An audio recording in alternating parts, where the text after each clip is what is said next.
আর মাকে লাথি মারছে, আমার গলা চেপে ধরছে। পর তো সবকিছু বলা যায় না, বুঝছেন। 5 মিনিটের পর সমস্ত ঘরে আমি আগুন দিই। আমি এরকম পলাই থাকতাম ছেলের ডরে। একটা বাড়ি মনে বেজায় পড়ে অ্যাক্সিডেন্ট হয়ে গেছে। আমরা কতটা নিরুপায় তা যেন ফুটে উঠেছে এই বাবা মায়ের চোখে মুখে। মাদকাসক্ত ছেলে তাদের হাতে খুন হওয়ায় থানায় আত্মসমর্পণ করেন নিজেরাই। আমরা সাথে সাথেই আমরা থানায় আসছি। বাবা মায়ের দাবি, গত 1 বছর ধরে বিভিন্ন সময়েই টাকার দাবিতে নির্যাতন করে আসছিল মাদকাসক্ত ছেলে। মঙ্গলবার দুপুরে মাদক কিনতে 5,000 টাকা চায় ছেলে। টাকা না পাওয়াতে নিজের মাকেই করে মারধর, এমনকি ঘরে আগুন লাগিয়ে দেওয়ার হুমকিও দেয়। ধস্তাধস্তির এক পর্যায়ে রড দিয়ে ছেলের মাথায় আঘাত করে বাবা। তারপরই নিস্তেজ হয়ে যায় বুকের ধন একমাত্র ছেলে। পোলাপানে ফোন দিয়ে নেওয়ার পর কি খাইয়ে আমি তো আর জানি না। আমার না রান্না করতে দিত, চুলায় পানি ঢালতো, কেন আমার গায়ে কলস সহ উড়েই পানি ঢালিয়ে দিত। সারা যেখানে লাকড়ি ছিল সব ভিজিয়ে দিত। ভাঙচুর এরকম করতো, করে আবার যাইতো, আবার ঘরে আসতো। এরকম আইতো রাত 12টা বাজে। ওই খ্যান্তুই ওখানে ওর ইচ্ছে মতো চলতো আর কি।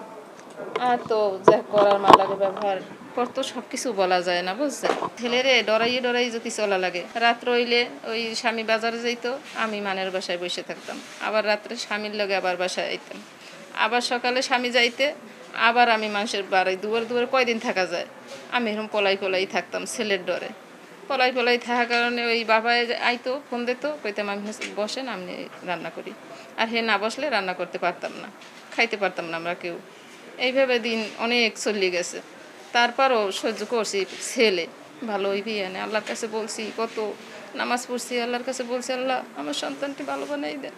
আল্লাহ কথা শুনলো না, শেষ মাস তো এই ঘটনা হয়ে গেল। আমি বলছি বাবা আমার কাছে দেখো টাকা নাই, আমি কখনো ওর গায়ে হাত তুলি নাই, কোনো সময়ও না। বাবা তুই এখান দিয়ে চলে যা। না, ও পাট করিয়ে আমার দরজাটার বাসা ভাঙিয়ে ফেলাইছে। ফ্রিজের তারমার সব খুলছে, ফ্রিজটা ফালাই দেবে। এই 2টা জিনিস ফাড়াইছে মাত্র। একটা হলো দরজা ভাঙিয়ে ফেলাইছে আর আলনা ফাড়াইছে। ফ্রিজের যত বিদ্যুৎ ছিল সব ছিঁড়ে ফেলাইছে। 3 মিনিট সময় দেবেন তোমার, 3 মিনিটের মধ্যে যদি আমার টাকা না দাও আমি ফ্রিজ ফালাই দেবো। তো ফ্রিজ ফেলাবার পর 5 মিনিটের পর সমস্ত ঘরে আমি আগুন দেবো। তোমাকে দুবার আটকে এই জনজনের। আমি স্বামী হয়ে তার তো আত্মরক্ষা করার জন্য আমার কিছু করতে হইবে। আমার স্বামী হিসেবে তো কর্তব্য আছে।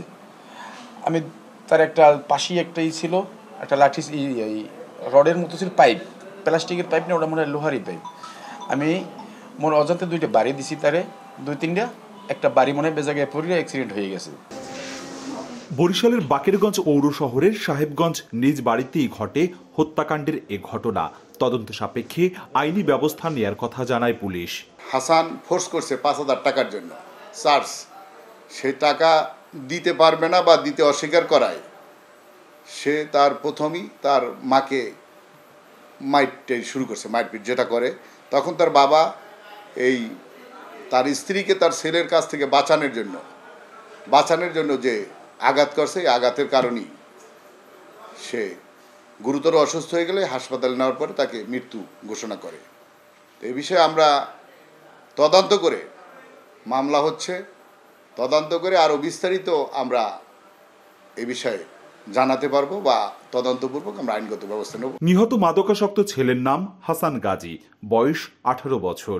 এসএসসি পাশের পর আর পড়াশোনা করেনি সে। অপূর্ব অপু, সময় সংবাদ, বরিশাল।